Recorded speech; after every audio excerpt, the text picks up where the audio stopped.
ராஜேஸ்வரி, அமைச்சராக இருந்த பொன்முடி மீதான சொத்து குவிப்பு வழக்கில் உச்சநீதிமன்றம் அவரது தண்டனையை நிறுத்தி வைத்து தீர்ப்பளித்திருக்கிறது.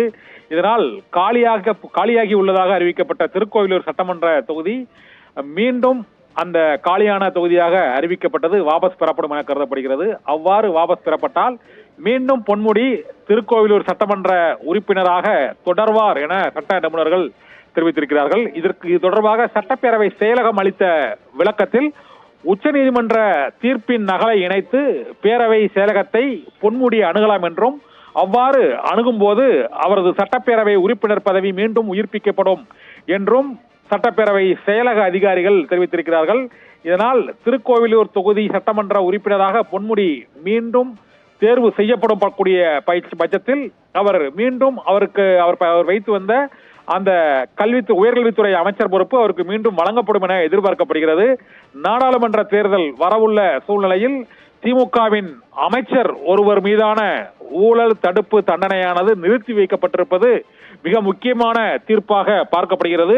2006, 2011 ஆண்டு உயர்கல்வித்துறையையும் கனிம வளத்துறையையும் பொறுப்பு வகித்த அமைச்சர் பொன்முடி 1,72,00,000 ரூபாய் அளவுக்கு சொத்துக்களை குவித்ததாகவும் அவரது வருமானத்திற்கு அதிகமாக 64.90% அளவுக்கு சொத்துக்களை குவித்ததாக லஞ்ச ஒழிப்புத்துறை அவர் மீது வழக்கு பதிவு செய்து அது விழுப்புரம் ஊழல் தடுப்பு நீதிமன்றத்தில் அந்த விசாரணை நடைபெற்றது. ஆனால் சாட்சிகள் மற்றும் குற்றச்சாட்டுகள் நிரூபிக்கப்படாததால் அந்த வழக்கில் இருந்து விடுதலை செய்வதாக அறிவிக்கப்பட்டது. இதன் பின்னர் லஞ்ச ஒழிப்புத்துறை உயர்நீதிமன்றத்தில் மேல்முறையீடு செய்தது. உயர்நீதிமன்றத்தில் மேல்முறையீடு செய்ததில் நீதிபதி ஜெயச்சந்திரன் பொன்முடிக்கும் அவரது மனைவிக்கும் 3 ஆண்டுகள் சிறை தண்டனையும் 50,000 ரூபாய் அபராதமும் விதித்தார். இதனால் அவர் எம்எல்ஏ பதவியை இழந்தார்.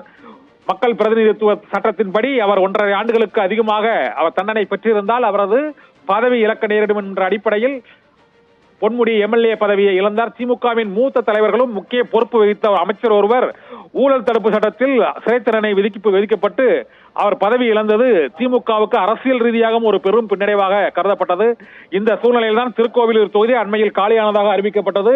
நாடாளுமன்ற தேர்தலுடன் திருக்கோவிலூர் மற்றும் கன்னியாகுமரி மாவட்டம் விளவங்கோடு சட்டமன்ற தொகுதிகளுக்கு இடைத்தேர்தல் நடைபெறும் என எதிர்பார்க்கப்பட்ட நிலையில் உச்சநீதிமன்றத்தில் பொன்முடி தரப்பில் உயர்நீதிமன்ற தண்டனையை நிறுத்தி வைக்க கோரி தொடரப்பட்ட அந்த வழக்கு விசாரணையில் தண்டனையை நிறுத்தி வைத்து உச்சநீதிமன்றம் உத்தரவிட்டிருக்கிறது. அதனால் அவர் மீண்டும் எம்எல்ஏவாக தொடரலாம்.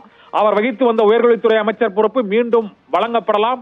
இலாக்காக்கள் தேர்தலுக்கு முன்பு மாற்றப்படுவதற்கான வாய்ப்பு இருக்கிறது என்றும், திமுகவிற்கு அமைச்சர் ஒருவர் லஞ்ச ஒழிப்புத்துறை வழக்கில் இருந்து விடுவிக்கப்பட்டு பின்னர் தண்டனை பெற்று மீண்டும் அவர் தண்டனை நிறுத்தி வைக்கப்பட்டிருப்பது அரசியல் ரீதியாகவும் மிகுந்த சாதகமான அம்சமாக கருதப்படுகிறது.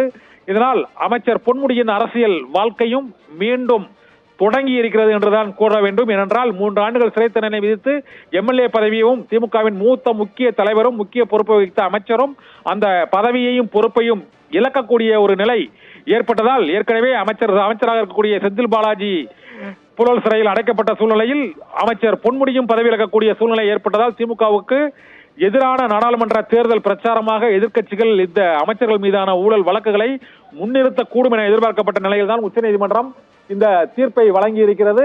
இதன் மூலம் எம்எல்ஏ பதவி அவருக்கு மீண்டும் கிடைக்கும் என எதிர்பார்க்கப்படுகிறது. அதன் பின்னர் அவருக்கு அமைச்சர் பொறுப்பும் கூட வழங்கப்படலாம் என எதிர்பார்க்கப்படுகிறது. ராஜேஸ்வரி.